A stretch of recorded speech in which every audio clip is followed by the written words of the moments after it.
my favorite Super Bowl commercials of all time. And it was this caricature of this woman and this man, and they were a husband and wife. And they said, you know, it's a new year, we're gonna lose weight. We're gonna do it together. And then it says, you know, at the bottom of the screen, you know, 2 months later. And the man says, I stopped drinking pop and I lost 20 pounds. And his wife is very disgruntled next to him saying, I stopped drinking pop and I lost 1. Well, hormones are tricky things. And so women are at a disadvantage in terms of weight loss because our body is trying to preserve our body fat more as from a hormonal standpoint. So, and also women fluctuate. Now, whether they fluctuate because they're still menstruating or whether they just dropped off a cliff at menopause, you know, either way, you know, we fluctuate in hormones quite a bit. And so there is a varying degree of difficulty in terms of how we're able to lose weight as compared to men. Okay?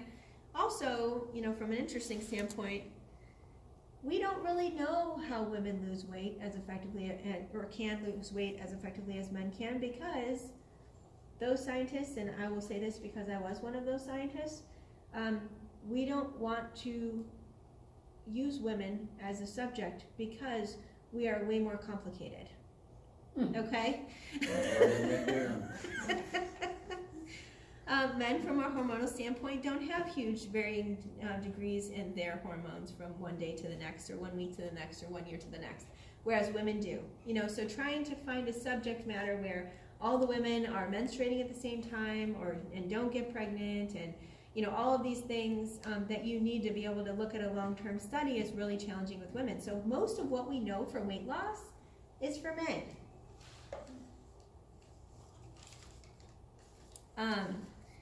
You know, and so it is one of those things that you're going to have to pay closer attention to your body, you know, if you are female, because some things are maybe going to work a little bit differently for you than, you know, your male counterparts would. Okay? But what we do know is that strength training for women is huge to really help and combat some of this.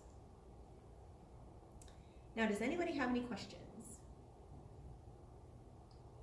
Yes? So, from what you said, exercising 3 times a week with the weights and for the strength training is enough? For strength training, yes. Okay. I mean, you should do some cardio in addition to that as well. Right. Yeah, but 3 times a week for strength training, again, it should be, you know, muscle exhausting strength training. It should be to the point where you feel like your muscles, you're happy that you don't have to do it again for 2 days. Okay. And Okay. any more than that is not effective?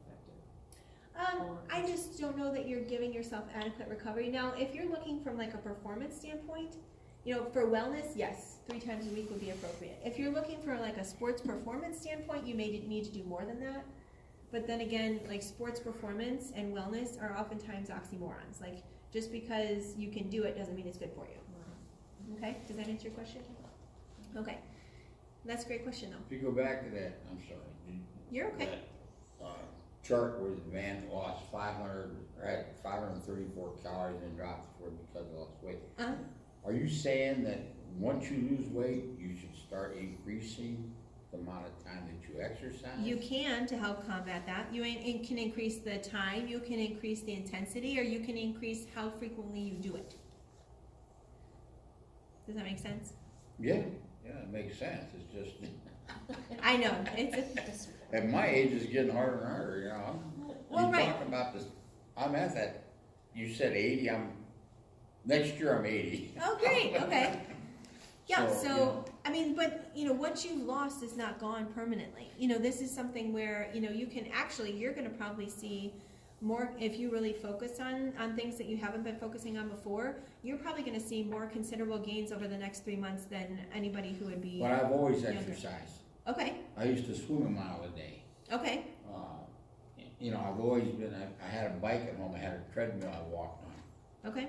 Maybe Tennessee wasn't. No, I did not do the weights. Well, I mean, we also need to look at the nutrition side of this also, because remember, there's two sides to this coin. Well, I'm Italian. Does that help?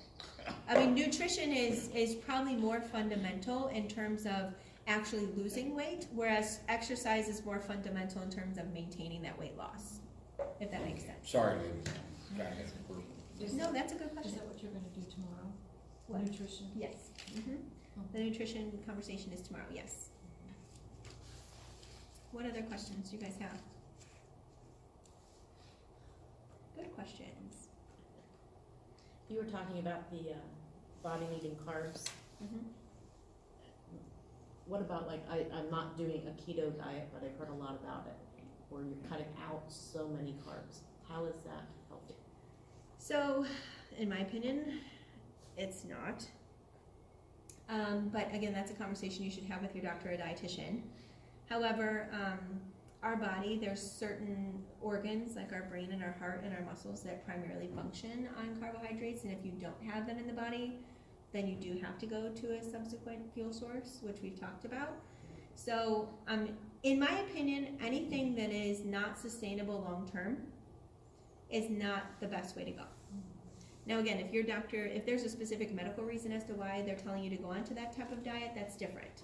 You know, but for general, overall healthy individuals who are just looking at trying to be, you know, making the healthier choices, and this is, you know, as I mentioned earlier, this is where we have the diabetes prevention program, which a big part of that class, you know, that program is just teaching you to make wise choices throughout the day that aren't so extreme. Like, we're not telling you you can't eat your favorite foods anymore. You're not telling you you can't ever have a cupcake again.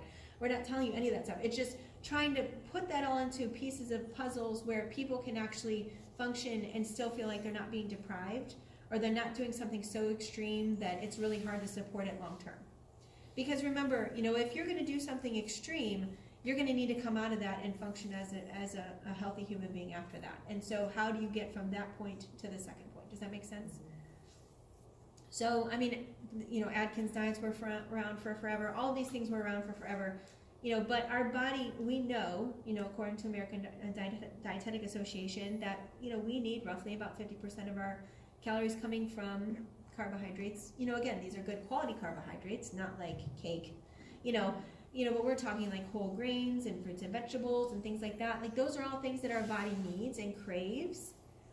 So if there's not a medical reason to avoid having them, I don't know that that's the best option for you. But again, that's something you should talk about with your physician or a dietitian. I always thought carbs were breads and pasta and stuff like that, and I realize that carbs are also in vegetables and fruits, and being told not to eat those just isn't right. So. Yeah, I mean, it really just, I can't stress enough going, you know, and really asking medical professionals for their opinion on it before you start on something like that, because those can be, there are a lot of diets out there that can be potentially dangerous. Yes, great questions. Other things? Right, well, thank you all for Well, I'll coming. probably more tomorrow if nutrition, because I'm talking about diet coke versus, you know, it's almost two different spectrums. Some say, oh, it's fine, and others say, no, it's no good for you. Yeah. I'm not quite sure, you know, not that I don't even have any pop at all now, but I used to drink the diet. I actually went to Walmart and got their brand, which had no sugar, no salt, no taste. It's called water. Yeah. Yeah. Yeah, you know, and I have water, but I have a hard time sometimes. I just want something different. Right, You know, right. but that'd probably be more for tomorrow than today. Okay. When you're talking about an advisory physician, let me tell you something. I had a kidney problem years ago. It was my fault because I was taking my blood pressure medicine improperly. So I developed some kind of kidney, too much protein and so I had both my knees replaced over the last 2 years, so I'm kind of becoming bionic. I asked my doctor about taking Tylenol and Advil, and he told me to take 2 pills a day, one. So I go to the kidney doctor and I have my medicine there, and he said, stop taking that. Yeah. Wait a minute, my medical doctor said to take it wouldn't hurt me. He's saying don't take it, so, you know, that's one of the things I run into with doctors. Yeah, make sure there's good communication there. Yeah, what do you do? Well, I mean, that's a great question, and, always, make sure that you're your own advocate, and, mention to the provider that you're talking to, if it goes against the opinion of another provider, to say, hey, time out there for a second, because this specialist told me this, so what are your thoughts on that? Because maybe they're not looking closely enough at your medical record, or maybe it's not in your medical record for some reason.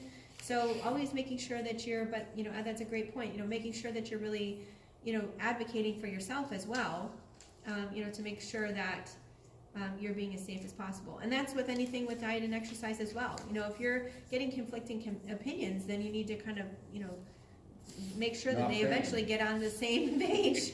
Yeah. Okay. But you had an article that came out about aspirin, baby aspirin, because that's what I've been taking for years. Mm-hmm. Now they're saying baby aspirin's no good for you. Oh, really? I didn't Yeah, see it could cause, but when I talked to my provider, my physician, he said, next week they'll come out with a different story. So that's about right, so, okay, thank you very Okay, much. well, Sorry, thank you. ladies, if I took up too much of That's okay. Yeah, thank you, everyone. All right, thanks. We'll see you tomorrow.